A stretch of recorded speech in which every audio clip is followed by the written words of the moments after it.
तुम too much तब नहीं होते जब तुम ओवर गिव कर रहे होते हो, जब तुम किसी से बेइंतहा पूरी शिद्दत से प्यार कर रहे होते हो, जब तुम किसी रिश्ते में, किसी फ्रेंडशिप में पूरी ऑनेस्टी से, पूरी लॉयल्टी से होते हो। तुम टू मच तब बनते हो जब तुम उसी डेप्थ से सामने वाले से चीजें एक्सपेक्ट कर रहे होते हो, उसी लॉयल्टी से और उसी ऑनेस्टी से चीजें एक्सपेक्ट कर रहे होते हो, तब तुम टू मच बनते हो। एंड इट्स नॉट अबाउट कि तुम्हारी गलती है, बिकॉज ओवर दीज ईयर्स तुम खुद को ही नफरत करने लग जाते हो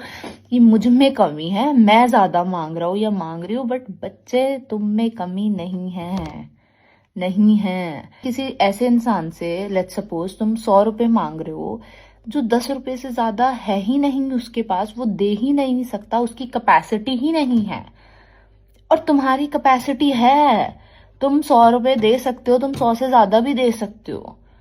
तो it's not about the fault in you और in the other person, it's the mismatch in the dynamics. और इसलिए तुमने ओवर द पीरियड तुम